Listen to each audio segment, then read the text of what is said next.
When I pushed open the door to the private room, Bradley was kneeling on one knee in front of a girl, holding up a huge diamond ring in his hand. The girl was wearing the same limited edition dress as me. But because of her frail figure, she couldn't fill it out, her body not as curvy as mine. A lot of people in the room were throwing me amazed glances. The girl looked at me with dissatisfaction, lifting her chin. "Bradley, who's she?" Bradley quickly grabbed her hand. "She's just a poor student I'm sponsoring." "Don't tell me she's your secret girlfriend? Dating her? Don't joke around. We're from different worlds. My mom would skin me alive." He scoffed. "I heard you've had a secret lover for 4 years. Since you're proposing to me, you'd better get rid of the women on the outside. I don't want anything dirty." Bradley turned his cold gaze toward me, his eyes full of disdain. "What are you doing here?" That's when I remembered why I was there. A mutual friend had sent me a screenshot saying Bradley was proposing tonight. He had blocked me on IG, so everyone thought he was planning a surprise for me. I purposely wore the dress he gave me and put on beautiful makeup, planning to give him an even bigger surprise. I would propose to him first. Even if I'm a bit narcissistic, I knew tonight's proposal wasn't going to be for me. Bradley was still kneeling. I walked over gracefully and shoved the bouquet into his arms. "I heard you're proposing, so I came to congratulate you." I slipped a bank card into his chest pocket. "This is the money I owe you. Use it to see a specialist and get your bad breath checked. Don't have a kid, ugly, and with a stinky mouth." The girl was so mad, she was about to hit me. I dodged and shot a sideways glance at her flat chest, frowning. "Did Bradley have you wear this dress to embarrass you in front of everyone?" I struck a seductive pose, flashing a sweet smile. The girl's eyes immediately dropped to my bust, and her face turned red with anger. "Bradley, didn't you say there were only 2 of these dresses?" I laughed softly, flicking my fingers. "You have one, I have one. Isn't that just perfect?" Her face went green, and she slapped Bradley across the face. Bradley lost his balance and fell to the ground. The private room was in complete chaos. I waved my hand and left. I didn't stop walking until I was far away, making sure no one saw me. Then I sat down by the side of the road and cried like a fool. Bradley had indeed sponsored me, but we had been in a relationship for 4 years. Because of our differences in status, I didn't want others to think I was after his money, so not many people knew about us. I didn't expect this would give him the perfect excuse to cheat. 4 years of my youth, completely wasted. I even dressed up in a showy outfit to propose to him. Thinking about it made me feel so embarrassed. I was crying so hard I could barely breathe when suddenly I got a call from my boss. Kyle's deep voice came through. "Linda, come to the office now. My assistant is out of town, and there's a document I need by tomorrow morning." I glanced at my phone and spoke with a stuffy nose. "It's already after 8 p.m., boss." "Sorry, it's really urgent." He paused, then added, "Have you been crying?" I sniffed and hiccuped. "I haven't been crying. I'll be there soon." Working class people don't have time to feel sorry for themselves, so I wiped my face and hailed a taxi. I started working as Kyle's secretary right after graduation. He's a workaholic, so I had to keep up with his pace. But Kyle's generous salary allowed me to save quite a bit in just a year. Tonight, I originally planned to return the money Bradley had sponsored me and start a relationship with him on equal terms. But the feeling of grievance surged up again, and I sniffled. When I sat at my desk, Kyle came out of his office. He's a no-nonsense guy, dressed in a perfectly tailored black suit, his tie knotted immaculately. His deep eyes scanned me coldly, and when they landed on my chest, he quickly looked away. That's when I realized, from his angle, he had a clear view of everything. This dress was too revealing, especially with such a low neckline, and definitely didn't meet his standards for secretary attire. I awkwardly covered my chest with one hand. "Sorry, I didn't have time to change." "It won't happen again." He nodded expressionlessly and handed me a file. "Finish this, and you can leave." With that, he turned and walked away, and the invisible pressure lifted. By the time I finished, it was well past 10 p.m. Kyle checked for any errors, stood up, and fastened the bottom button of his suit jacket. I had heard from Bradley that Kyle's family was one of the top wealthy families in a city, and even he couldn't compare to them. Bradley once told me I was lucky to have landed a job in Kyle's office right after graduation. Let's go, I'll take you home, Kyle said. I was about to agree when I suddenly felt a wave of dizziness and my mind went blank. Before my body hit the ground, a big hand caught my waist. When I woke up in the hospital, I had an four drip in my hand. Kyle was leaning on his arm, dozing lightly. His bone structure was sharp, and his features deep set. Under the cold white light, he looked so handsome it was hard to look away, exuding an aura of restraint. Having been by his side for a year, this was the first time I dared to study him closely. His long eyelashes fluttered, and he opened his eyes, meeting mine. I quickly shut my eyes. It's low blood sugar. Sorry for keeping you late. He spoke slowly. It's not your fault. I forgot to eat. I said, embarrassed. I was so overworked that I even dragged my boss to the hospital. The doctor had given me glucose and advised me to drink it when I felt dizzy. Kyle listened attentively and grabbed the bag. He walked to the emergency room door and took off his suit jacket. It's cold tonight. Put this on. I glanced at the low-cut neckline, then obediently put it on. I'm going to greet a friend. Come with me. Okay. I meekly followed him. His friend was on the 8th floor, in the obstetrics and gynecology department. This friend was lively and very different from Kyle. He had a mischievous glint in his eye as he looked between the two of us, teasing. You're one lucky guy. Kyle gave him a punch. Don't talk nonsense. She has a boyfriend. We're leaving. I followed him into the elevator. When I looked up, the last person I wanted to see was standing there. Bradley's sister. My relationship with Bradley was never approved by his family, and his relatives were the most opposed. Now, Natalie was glaring at the suit jacket I was wearing with the most venomous eyes.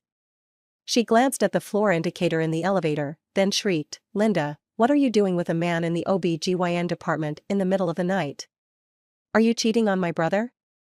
Is that why you're such a cheap woman, sleeping with anyone who pays?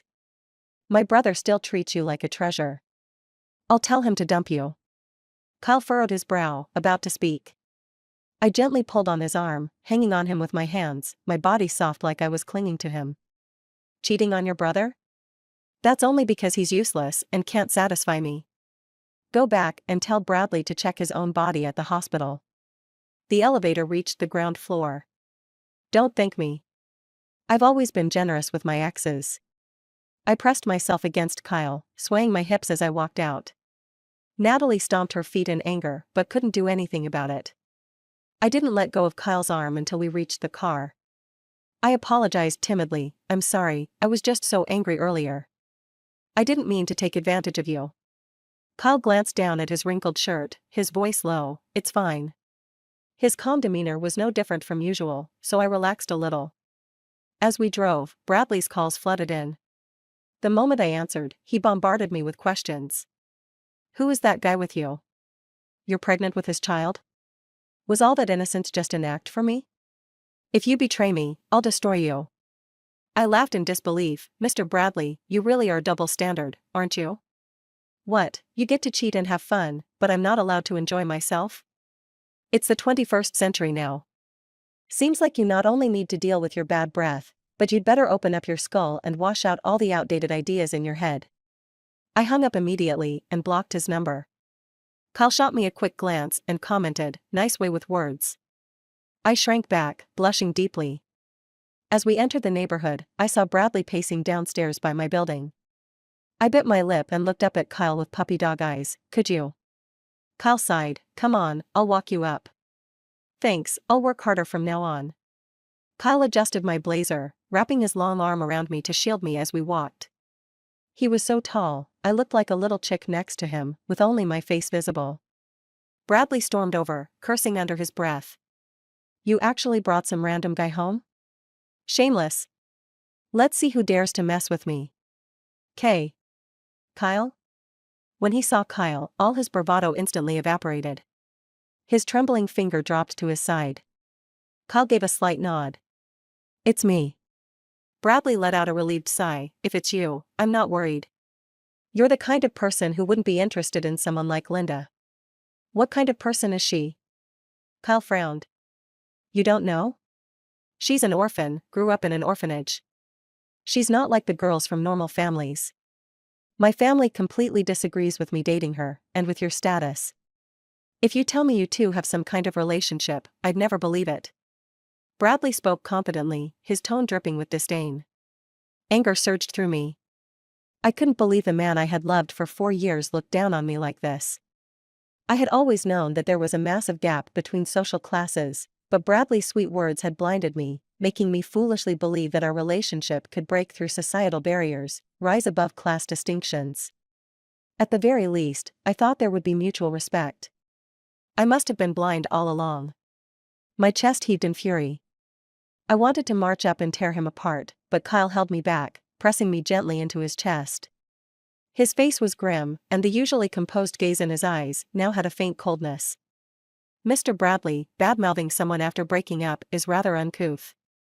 With that, he turned his back to Bradley and gently escorted me upstairs. Bradley was still waiting outside, banging on the door. Kyle sat down on my pink sofa, his posture perfectly composed, yet the contrast between his imposing presence and the delicate setting felt almost surreal. He was only 30, but there was something about the way he moved, his quiet authority, that gave off an overwhelming sense of nobility and power. I handed him a plate of grapes, and he popped one into his mouth. He frowned. Sour. And that was the end of his snack. I didn't have any other fruit to offer him, so I stood there awkwardly.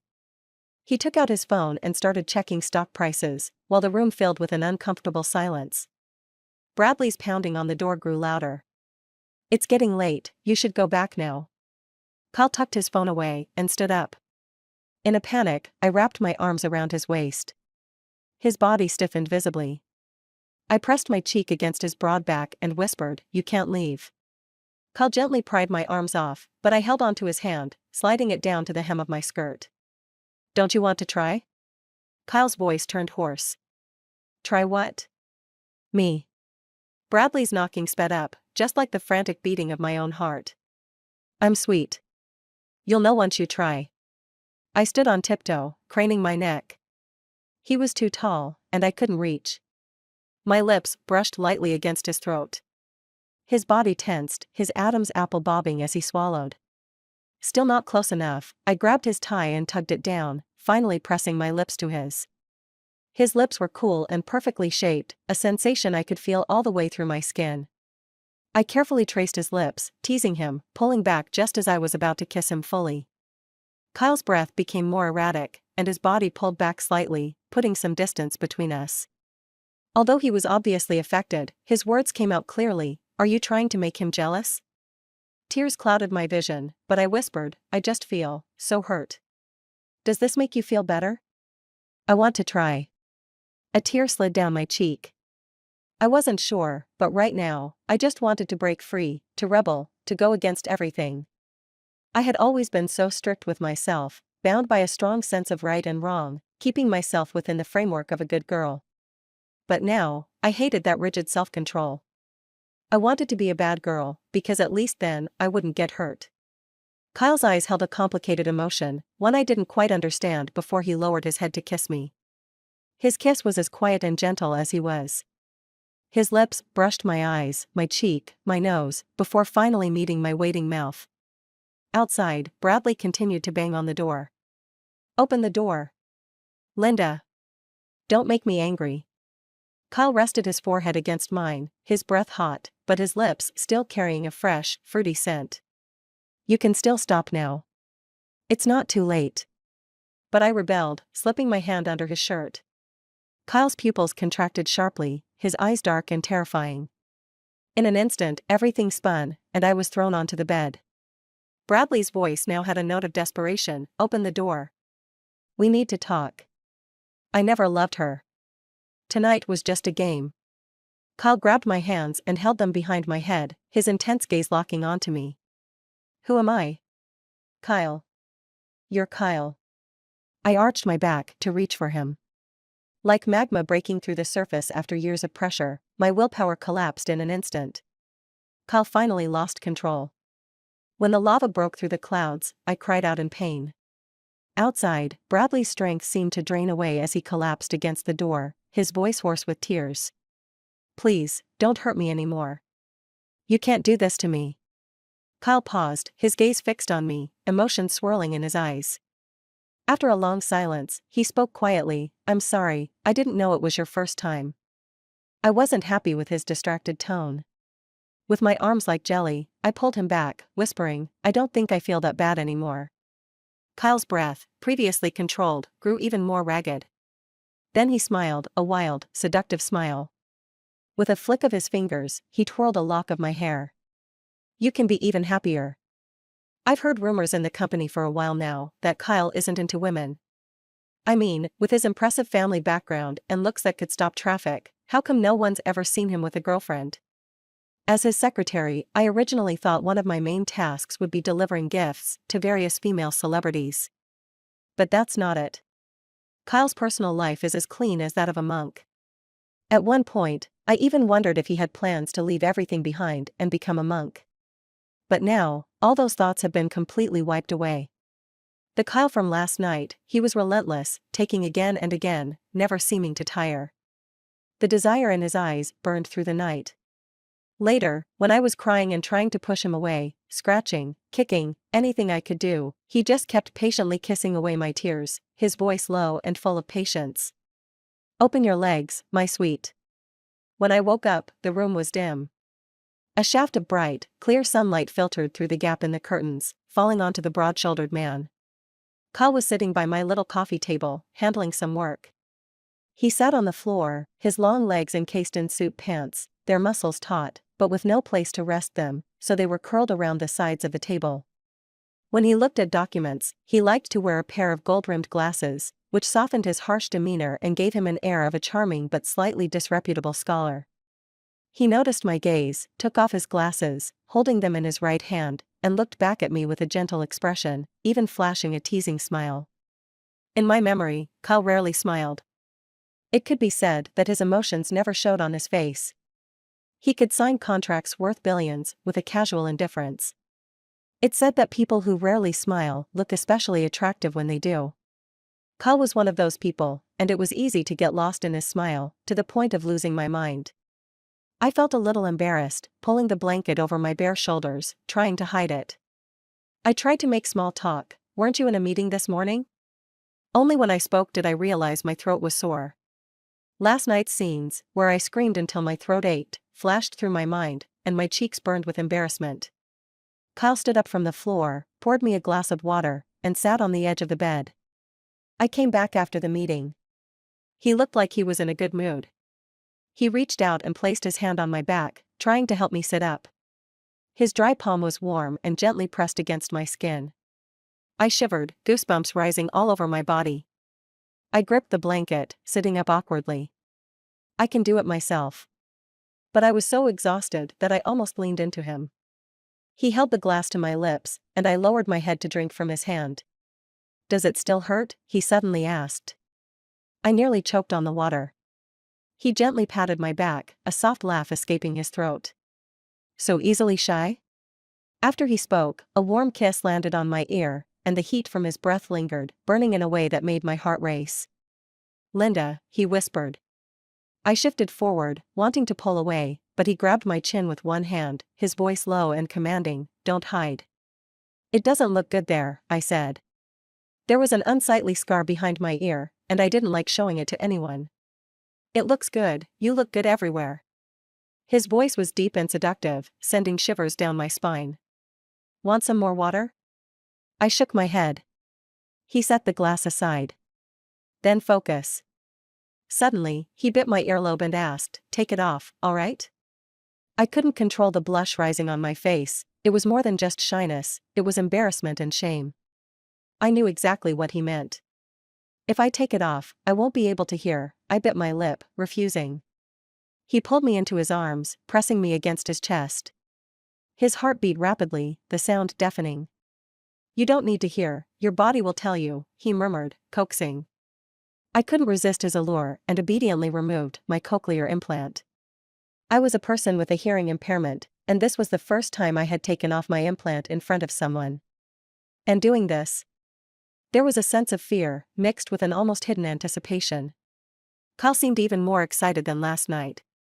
He was like a pure, lovesick boy desperately trying to win over his beloved girl, doing everything he could to please me. I was in so much pain that I bit my hand and sobbed softly. But he didn't allow it. He forcefully placed my hand on his broad shoulder, watching me helplessly cry. He spoke, and through my blurry tears, I read his lips, cry it out.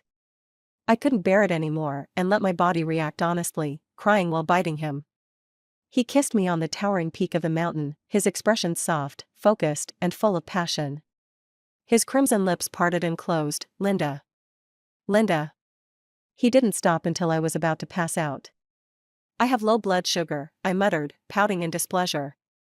He set a lavish spread of food on the table one by one. Otherwise, do you think I'd let you off so easily? Pervert, I snapped. Kyle, didn't you have women in your past life? He paused for a moment, then answered seriously, I don't know about my past life, but if I did, you should know whether I have any now. Indeed, no one knew Kyle's personal life better than I did. I was the only female employee in the entire secretarial department. He seemed allergic to women, especially to those who threw themselves at him. His shirt buttons were always fastened all the way to the top, and his handsome face remained expressionless. He didn't love anyone. But what he didn't know was that the colder and more indifferent he was, the more women became obsessed with him. Thinking about it, I really got lucky. He had a good body, strong stamina. I shouldn't think about it. The moment I did, my waist hurt. What about him? I tried to change the subject nonchalantly. It had been a while since I last heard Bradley's voice. He hadn't ended up buried in the ground, had he? He was dragged back home by his family and locked up, Kyle said. He paused as if choosing his words carefully. You know I have a strict policy against office relationships. With our current situation, you might not be suited to stay in the secretarial department. I know, I nodded casually. I'll hand in my resignation today. You want to resign? Kyle's gaze turned icy, scrutinizing me deeply. Aren't you implying that? Actually, I had already decided last night, when I seduced him, that I would move to a different city to start a new life. After finishing university in this city, I had joined a top 500 global company in a haze, had a short but unforgettable relationship, and ended it by sleeping with the boss. Not bad, really. Quite dramatic. I just want to transfer you to another department, Kyle said, slamming his fork down on the table. His tone turned cold. So tell me, what's your plan? I don't have a plan, I lowered my head, avoiding his gaze, my voice muffled. I don't plan to cling to you, so you don't need to worry about me spilling anything. I'm just a deaf person. If people find out you slept with me, it'll be so embarrassing, right? I forced a laugh, pretending not to care. Kyle froze for a moment, his brow furrowing. Is that how you see me? I didn't answer. Have you ever thought about being with me? No, don't worry, absolutely not, I tried to make my gaze firm, pretending. I wanted to prove to him that I had no inappropriate feelings toward him. His eyes flickered, a bitter smile curling on his lips. Why not consider me? What's so bad about me compared to him? How could Kyle be worse than Bradley? He was successful in his career, handsome, disciplined, and well-mannered. 10 Bradleys wouldn't even come close to Kyle's wealth. The thing is, Kyle was too good enough to shine just by standing there, becoming the center of attention wherever he went. How could I possibly be a match for him? I was an orphan with no parents, and I was deaf. If my cochlear implant ran out of power and turned off, I would be a mute, unable to respond to the outside world. Before, I thought Bradley didn't make our relationship public because of my request. But last night, I realized how shameful it was for him to date me. I was a defective creation of God. I once had the ignorant and fearless courage to overcome all obstacles for love, but last night, it all completely drained away. Bradley was right. If even his family couldn't accept me, how could I expect to gain Kyle's family's approval? Why can he do it, but I can't?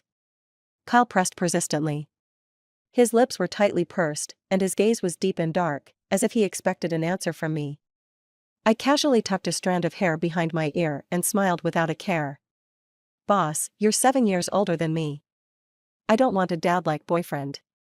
We both enjoyed ourselves last night, didn't we? Don't tell me you're too proud for that. I've got a great figure, and you didn't lose out. Listen to me. Don't get involved with a poor girl like me, or you'll end up losing everything, even your underwear. Anger started to seep into Kyle's eyes, his fists clenched so tightly that his knuckles turned white. When he spoke again, his usually steady voice betrayed a hint of trembling. So, I'm just a tool to annoy your boyfriend? Make him jealous, show him his place in your heart, and now the tool is supposed to exit, is that it? I smiled sweetly, as expected of the boss, you guessed it right. Kyle nodded, then grabbed his suit jacket off the couch without saying another word. As he turned to leave, his broad shoulders seemed to carry an overwhelming sense of loneliness. But just before he left, he spoke with a blank face, quit after you find a new job. Stay in the planning department for now. Before I could even say thank you, the door slammed shut behind him as he walked out. Thank you, Kyle, I whispered. To be honest, I had no idea where I was supposed to go or what kind of job to look for. After all, in today's job market, someone like me, disabled, would face a lot of discrimination. The planning department made me see what real society was like. Here, people were constantly scheming against each other, full of suspicion and endless internal conflict. At first, everyone thought I was one of Kyle's trusted insiders, so they treated me with kindness. But once they realized I had been sent here as punishment for offending Kyle, their tone turned mocking. I humbly asked, "Excuse me, what does this data column mean, Miss Olga?" Olga feigned surprise, "You were once the president's secretary. You don't even know this?" A male colleague eagerly came to my defense, "She's not from our industry, it's normal that she doesn't know." Just as I was about to thank him, he suddenly leaned in close to my ear, his arm casually draped around my shoulder, and asked, "How did you make it into the president's office back then?" You should know, since Kyle took over, he's never hired a female secretary, and with your qualifications, you. He pointed at the external device attached to my ear. I stepped back a few paces, trying to distance myself from his foul breath. I wasn't going to answer his question, so I quietly packed my things, preparing to leave. Miss Olga let out a snort and said, "What do you think it was for? Haven't you figured it out?" She then purposely pushed her chest forward. Her posture was both fake and sleazy. Everyone burst into laughter. I sat at my desk, sighing. So this is what the real workplace is like.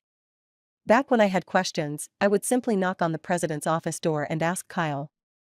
He was always so busy, but he'd give clear, concise answers without ever brushing me off.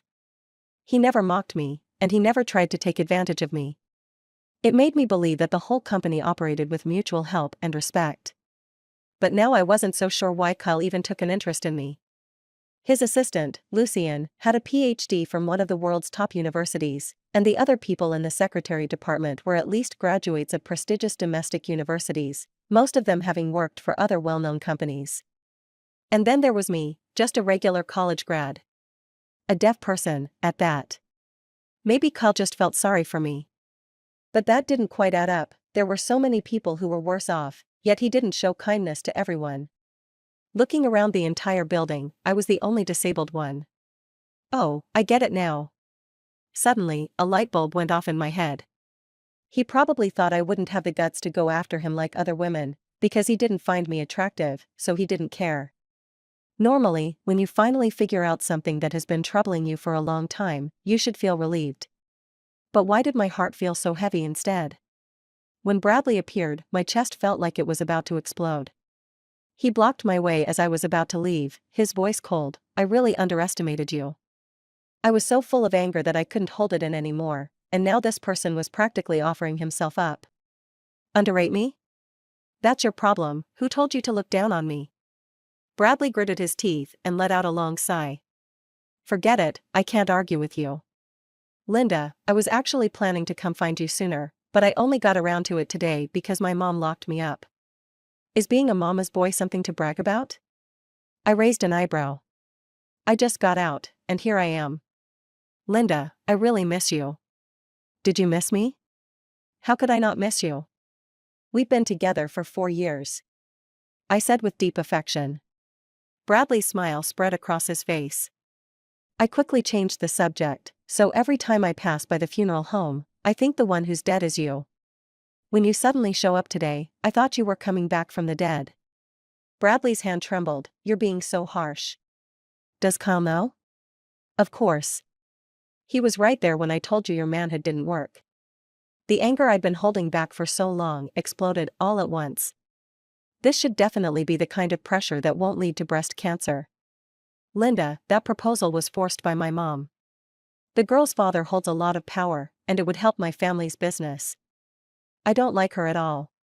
But you're still going to marry her, right? Bradley shifted his gaze, unable to meet my eyes. So why are you here today? Even if I marry her, we can still be like we used to. I really like you. If it weren't for you not helping my family, why would I marry someone I don't like? Bradley said shamelessly. Oh, I see.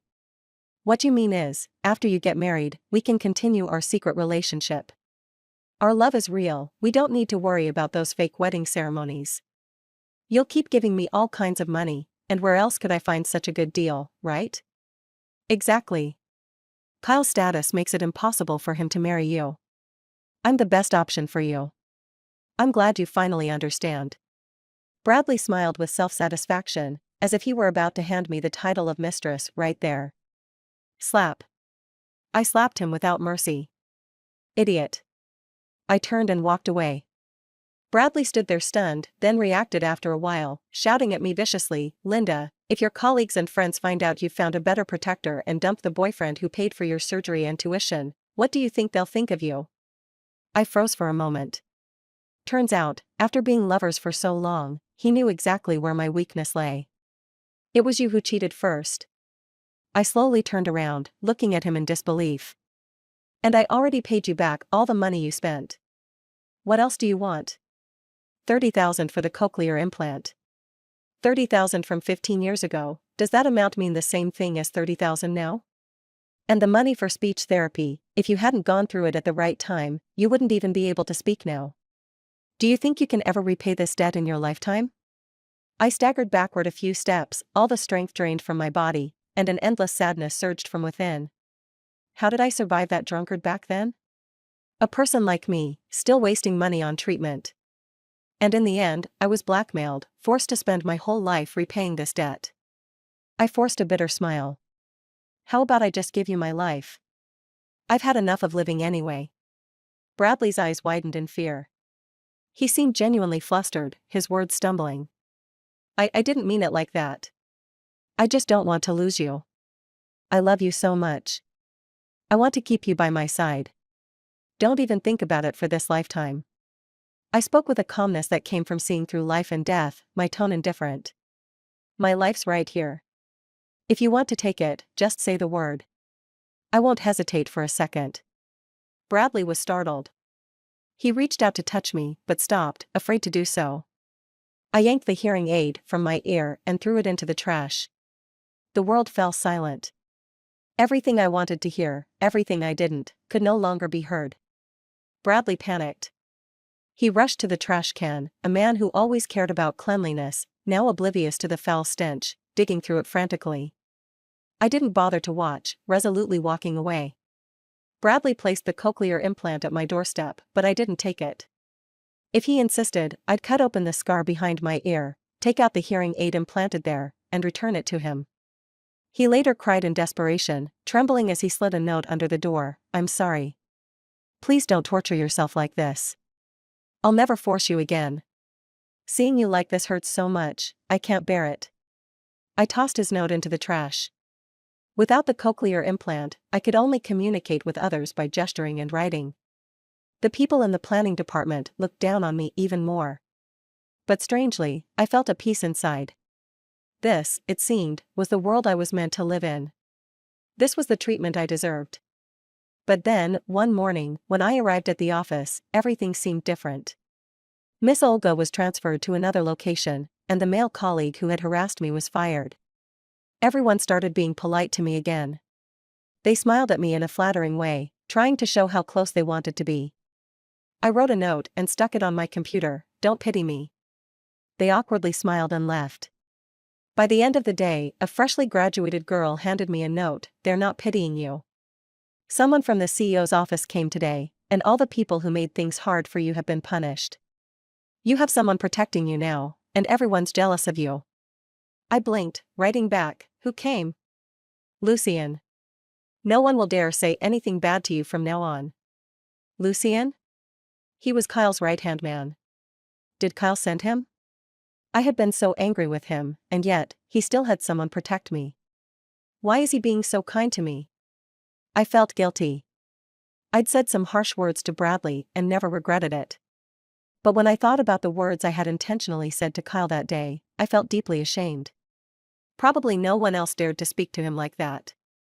The girl sent another note, "You haven't been looking well lately. You should see a doctor." I really hadn't been feeling well. I didn't want to eat, had no energy for anything, kept forgetting what I wanted to do, and was always waking up from nightmares at night. I might as well go see a doctor. Living for today didn't really contradict dying tomorrow. You're pregnant. Take this test result directly to room 1 in the obstetrics and gynecology department. The female doctor in front of me wrote this on a note. She had a kind face, and her eyes were filled with sympathy as she looked at me. I was completely stunned. I was pregnant? That one night of madness had left me carrying Kyle's child? But those 2 days were my safe period. I thought I didn't need to take any pills, I wrote. Poor child, the safe period doesn't mean absolute safety, the doctor replied. I knocked on the door of room 1 in the obstetrics and gynecology department in a daze. The doctor sitting behind the desk looked up, and to my shock, it was one of Kyle's friends. The same friend Kyle had introduced me to that night. He squinted his eyes with a flirtatious smile and mouthed, "It's you." I nodded, pointing to my ear and waving my hand. He froze for a second, then wiped the smile off his face, asking, "You can't hear?" I nodded. He took the report from my hands and wrote on a note, 7 weeks pregnant. Do you want to keep the baby? It was Kyle's child. Of course, I couldn't keep it. Forget the baby, if his family found out, my life would probably be over anyway. I shook my head and wrote, "I don't want to keep it." His expression faltered for a moment, then he wrote, "Do you want to discuss it with your boyfriend?" I shook my head indifferently and wrote, "No need." He paused for a moment, "The sooner the abortion, the better for your recovery." Today. I wrote directly. He didn't expect me to be so resolute, and was left speechless, then laughed a little. It's rare to see someone so calm. "I'll arrange for you to be admitted today, surgery tomorrow." He quickly wrote out the admission form and handed it to me. I looked down at it, and when I saw his signature, I froze. I couldn't control my hand as I stared at this handsome man in front of me, trembling as I wrote, "Your name is Martin?" He looked puzzled at my reaction and wrote, "My mom gave me this name." Is it bad? Should I change it? I stared at his face, seeing nothing unusual. Then I wrote, "Someone has been sending me money since I was 9. The account name was Martin." As soon as I wrote it, I shook my head, dismissing the thought. How could it be him? The person who had been supporting me was Bradley, and his online name was Martin. I must have been confused. I smiled awkwardly, crossing out that line and writing again, "It must just be a coincidence. Sorry for the trouble." Just as I stood up, Dr. Martin suddenly placed his hand on my shoulder. He wrote passionately on the note, "You're that Linda, the mute girl?" He finished writing, then immediately tore it up and wrote again, "You grew up in the XX orphanage, Linda?" He really knew me. Tears welled up in my eyes, and I curled up, crying uncontrollably. All this time, Bradley had claimed that he was the one who contacted foreign doctors to arrange my cochlear implant. He had even arranged rehabilitation for me and sent me living and tuition money every month until I graduated from university. Bradley's online name just happened to match the name of the person who had been sending me money. But something always felt off, because it seemed like he didn't really understand cochlear implants. Every time the topic came up, he'd quickly change the subject. I thought maybe he just didn't want to brag. But it wasn't him at all. I cried, my shoulders shaking, feeling like there was someone out there, someone with a faint blood connection to me, and I had been searching for so long to find him, to prove that I wasn't a tree with no roots. Today, I finally found him. Like a bird with broken wings, finally finding a place where it would never be abandoned or rejected. Martin had pulled me out of the silent world, supporting me for 15 years. To me, he was my safe haven. Thank you. I've finally met you. I grinned, smiling like a fool. He waved his hands desperately, and I thought he was saying I didn't need to thank him. Then, he wrote on the paper, "It's not me. I have a bank card I lent to a friend 15 years ago. It was he who sent you the money." My mind went blank, and I hurriedly wrote, "Who's your friend?" He wrote, "You know him. Kyle." 15 years ago, when Kyle was 15, his father passed away. The massive family conglomerate was left for his mother to manage, struggling to hold everything together. From that day on, Kyle was burdened with a heavy mission to take over his mother's responsibilities as soon as possible. He stopped going to school and had a private tutor every day, completing all his lessons in the shortest time possible. Then, a special teacher taught him corporate management, after which he started attending one meeting after another with his mother, and participating in various events. Volunteering at the XX orphanage became an annual event for the company's executives. Spending a little money for maximum publicity, it was a no-brainer, a win-win situation. By then, Kyle had already grown into a tall, handsome young man, his figure long and lean, dressed in a well-fitted suit that made him look like a prince, radiating wealth and sophistication. A few close-ups of him on TV could easily double the company's revenue. That day, after posing for photos with children, drawing together, Kyle wandered into a small classroom by chance. There, he saw a frail, skinny girl standing in front of a mirror, repeatedly saying, "Hello, hello." Kyle was confused, tapping the girl on the shoulder. She jumped in surprise. "What are you doing?" The girl tilted her head, her pure face breaking into a sweet smile as she said, "Hello." "Hello?" Kyle asked. She smiled again and repeated, "Hello. Can't you hear me?" Kyle pointed to his ears. The girl nodded quietly. Later, Kyle went to speak with the orphanage director to learn about the girl's situation. "Linda? She's a poor child. She used to be fine, but her biological father hit her so badly that she became deaf." "Why does she keep repeating 'hello'?" Kyle asked. "She's postlingually deaf. She can still remember some sounds, but after more than 3 years of being deaf, it's hard for her to speak properly." "Can't she wear a hearing aid?" "A hearing aid wouldn't work. They say she could wear a cochlear implant, but that costs hundreds of thousands, and our orphanage can't afford it." At the time, even for Kyle, that was no small amount of money. Kyle told his mother he wanted to help this girl. His mother immediately rejected it. "Remember your mission. Everything you do should benefit the company. Think about your father, don't let him die in vain." His father had died due to internal company strife, and whether or not he had peace, Kyle didn't know. But what he did know was that the cat he had raised was thrown off a rooftop by his mother, and that poor creature never had peace. Kyle compromised on the surface. But privately, he borrowed Martin's name and arranged the surgery for the girl, set up language rehabilitation for her, and sent her money until she graduated from college. For Kyle, Linda was like that little cat from years ago, offering him a kind of psychological comfort that was unrelated to profit. He knew he was born to be a businessman, to survive and develop the company in a world full of schemes. But no one ever cared about his emotional needs. He asked the director to keep his help a secret, but the girl kept pressing him, so Kyle gave her a private email address. That was Kyle's secret base. There, the girl would write to him, telling him every little detail of her life. Her pronunciation improved, she could attend regular school again, she got into college.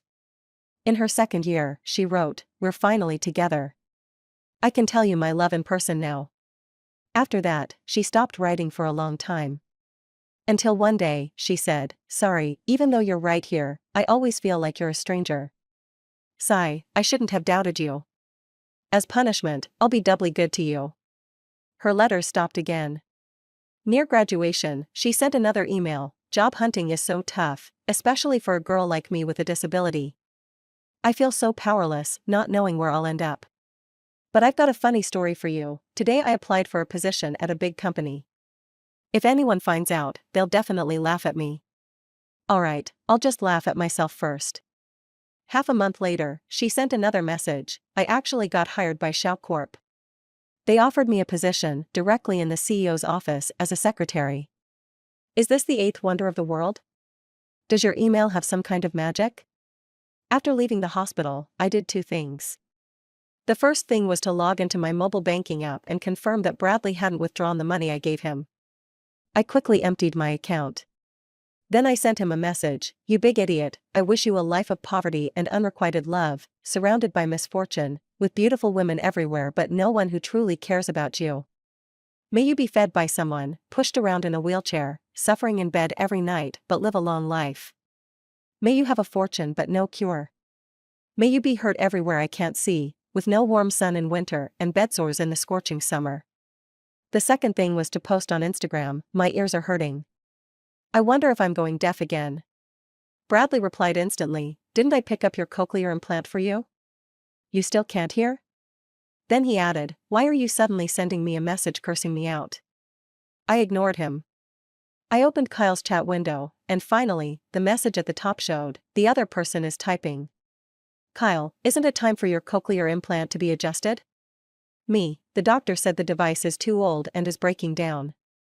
Kyle, "But didn't they say it lasts for 70 years? It's only been 15 years. Me, "The doctor said the surgery had issues." This time, Kyle called immediately. "How could there be a problem with the surgery when we hired the best specialist at the time?"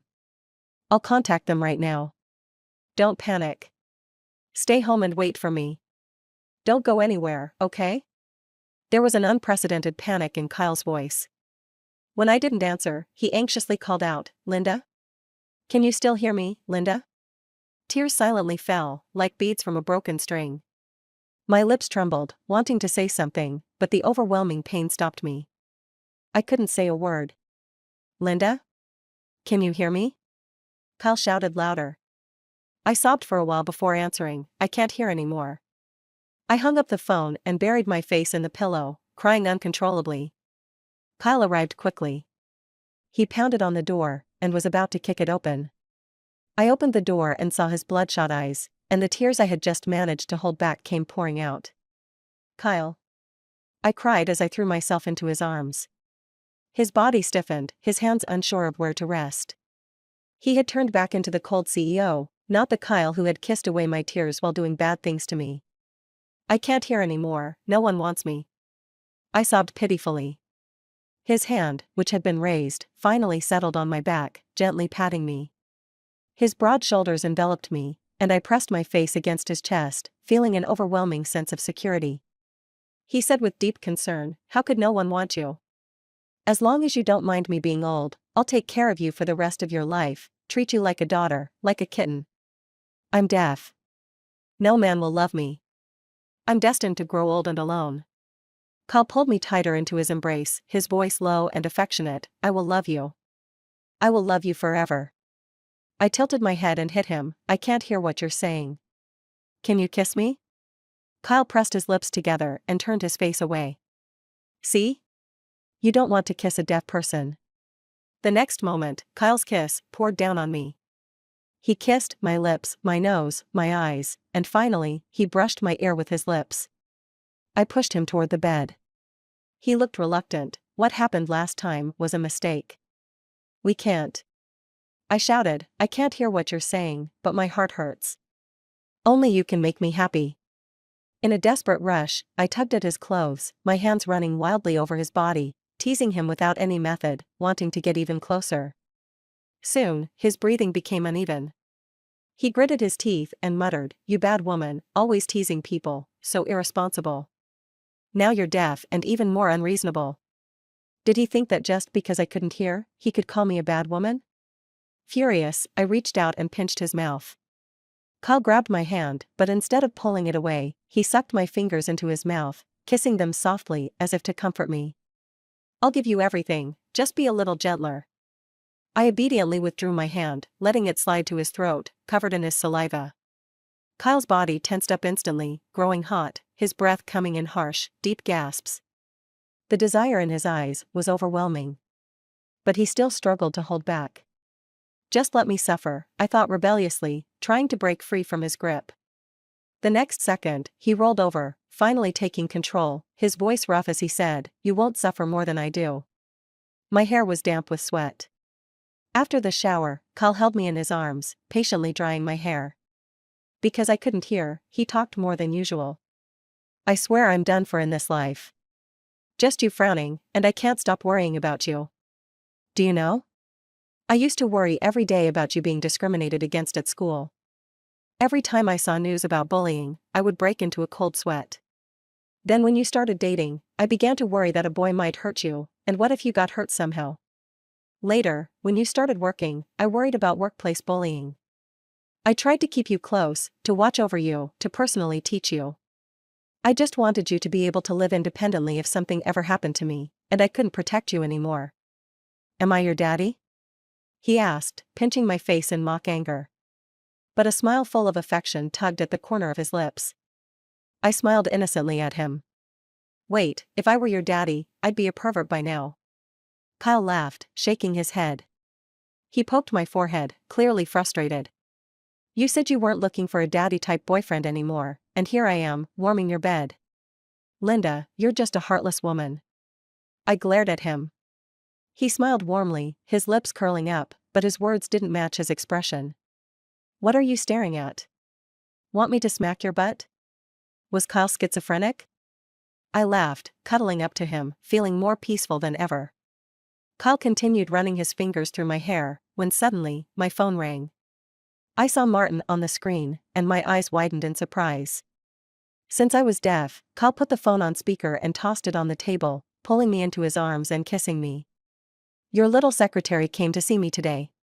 She thought it was me helping her all these years, so I told her about all your good deeds. Kyle looked down at me. I lowered my head, not daring to look at him, wanting to run, but his grip tightened, making me feel trapped. His lips left my neck, and he asked slowly, if I remember correctly, you're in obstetrics and gynecology? Yeah, she's pregnant with her boyfriend's child. She came today for a procedure, but I've already prepared the admission papers. Then she said she wanted to talk it over with her boyfriend first. Pregnant?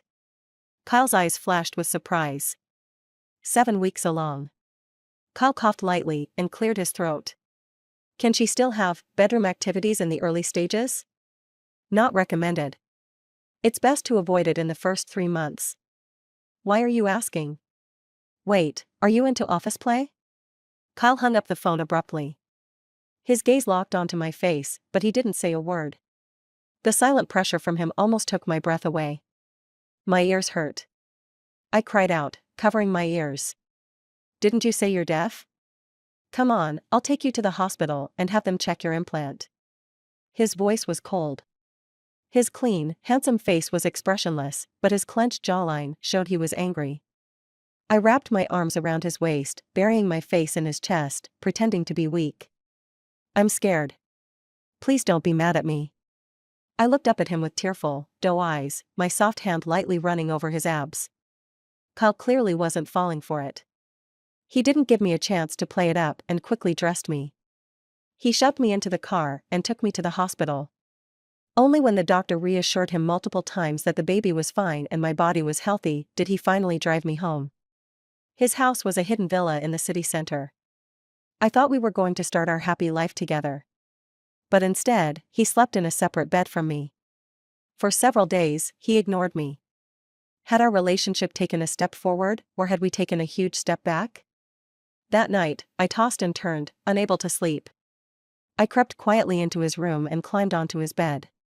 He crossed his arms and moved aside, giving me his cold, bare back. I tugged at him a few times, but couldn't move him, so I climbed onto him. Worried about hurting me, he slowly laid down flat.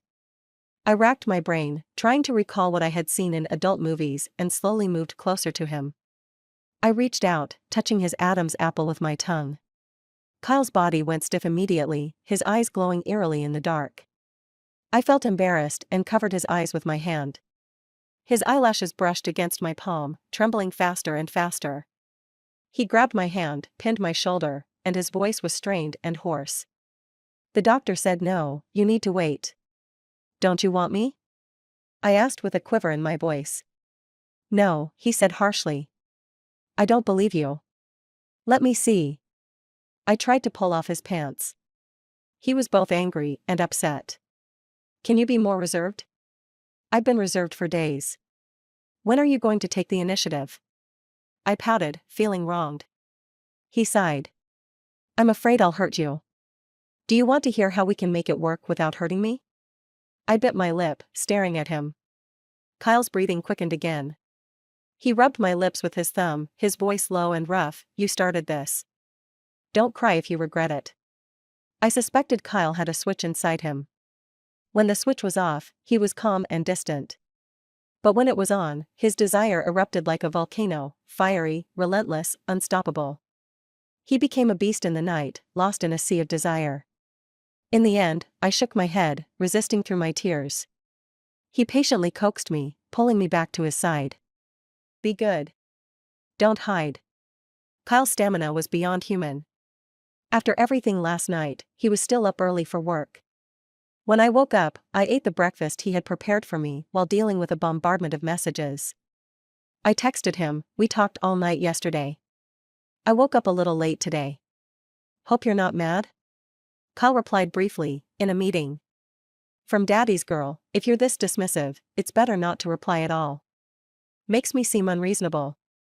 He didn't respond. I sent another message, you really have a cold heart. Seems like you have other girls who chat better than me, pamper you, and make you happy. I guess you don't like me anymore. I'm not as pretty as the other girls. Did you finish comforting them? It's my turn now, right? How many years would I get for sending a message over there? Just as I sent the last message, my phone rang. It was Lucien. He was my direct boss. I picked up the phone respectfully. Hi, is there something wrong? Lucien hesitated, then said, the boss asked me to tell you that his phone is connected to the projector. He saw all your messages, but it's not convenient for him to reply right now. I could almost smash my head into the food in front of me.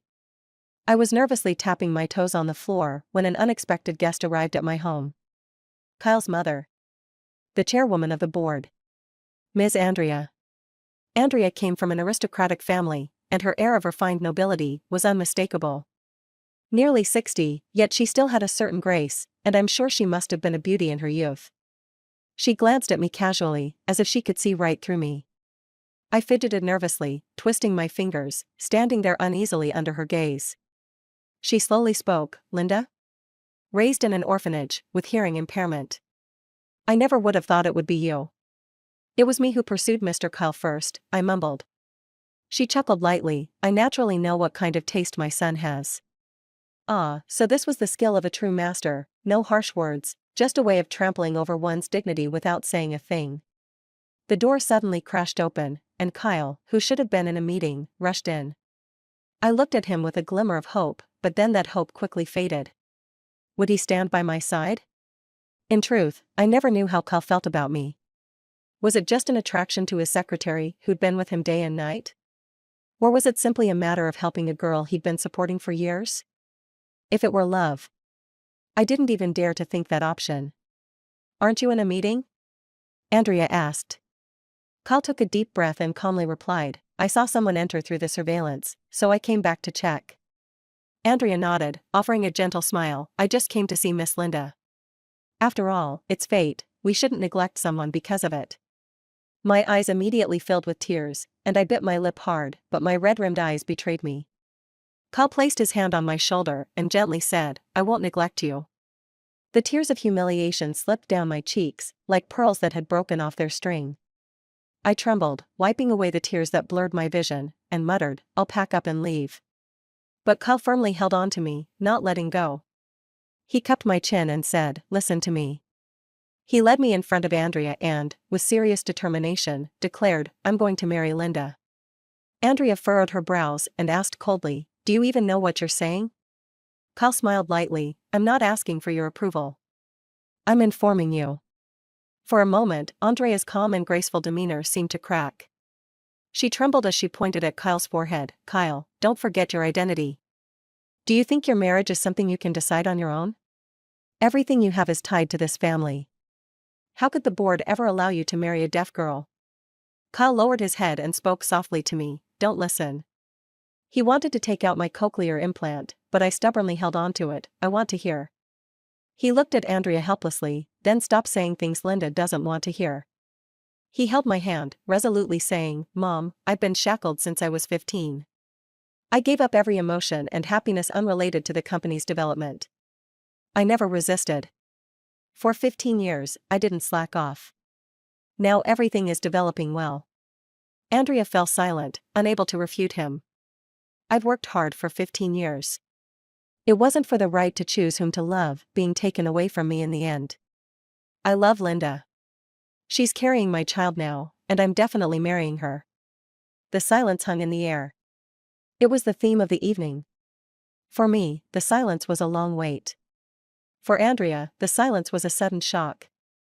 Finally, recovering from the shock, she pointed at my belly in disbelief. Is there my grandchild in there?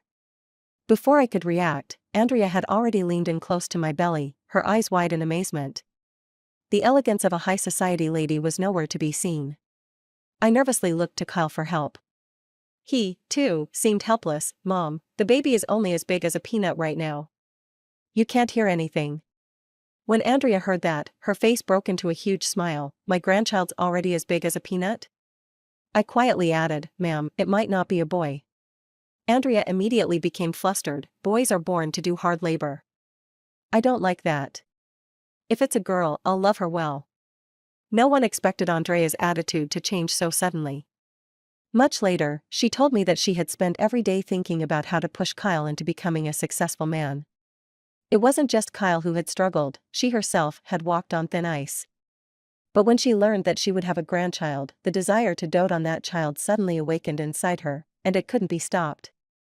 Mother and son both had this deep desire to control, a trait passed down from one generation to the next. When the baby was 3 months old, Kyle accompanied me to my prenatal checkup, and Andrea insisted on coming along. Although Martin was an excellent doctor, Kyle still insisted on having a female doctor for me. He awkwardly said, I don't want him looking at your belly. How old-fashioned. As we looked at the sonogram, where the fetus already had a shape resembling a little person, both Kyle and Andrea began to cry, leaving me and the doctor dumbfounded. After the consultation, Kyle suddenly returned to the examination room, locking the door behind him. When he came out, Andrea insisted on knowing what he had discussed with the doctor. Kyle refused to say. Andrea was getting frustrated. Is there something I'm not allowed to know? Kyle's earlobes turned red, but he remained silent. Furious, Andrea linked her arm with mine and began walking out, trying to form an alliance with me to isolate Kyle. That evening, after Andrea insisted I drink my supplements, she lay her head on my belly, listening intently for a long time, until Kyle finally kicked her out. I played some prenatal music for the baby, and was about to turn off the lights to go to sleep, when Kyle started tossing and turning beside me. I rolled my eyes. Do you have lice or something?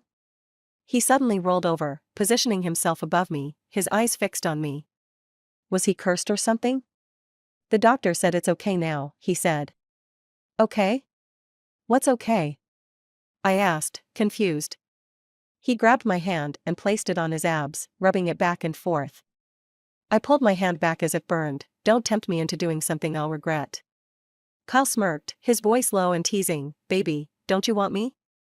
It suddenly dawned on me, so that's what you were asking the doctor about today? Kyle just smiled and didn't answer. He slowly leaned in, pressing his warm, moist lips against my earlobe. My earlobe was extremely sensitive, and I shuddered, curling my body up. Kyle seemed pleased with my reaction, pulling me up by my slender waist. How are you still so thin, even though you're 3 months pregnant? I pinched his waist, marveling at the feeling of his muscles. I gently closed my eyes, savoring the moment, letting Kyle take me on a wild ride through time and space, like I was drunk. Suddenly, Kyle stopped all movement. I opened my eyes, confused, and kicked him in frustration.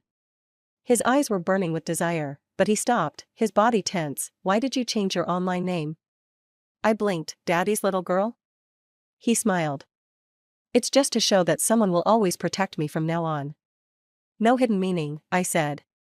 No hidden meaning? He rubbed his nose against mine, his breath warm and heavy. He leaned back slightly. What did you just call me?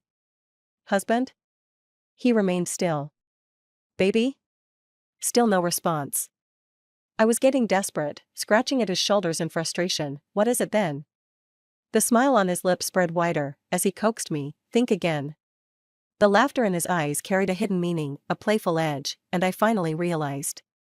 I wrapped my arms around his neck and whispered something impossible to say aloud in his ear.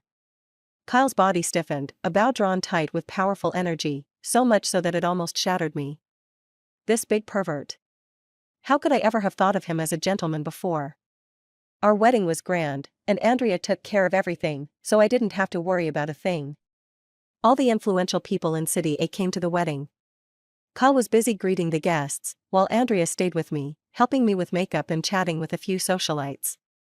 She's not feeling well, so she won't be standing up to greet everyone. You all understand, right? Ha ha ha, I can't believe how lucky I am to have such a beautiful daughter-in-law. My granddaughter's looks are definitely guaranteed, ha ha ha. Bradley arrived, following his parents. Kyle, who had been smiling so happily, suddenly looked cold and distant, his face like ice as he said, "I only invited 2 people." Kyle wasn't the type to act out on impulse. He genuinely didn't like Bradley.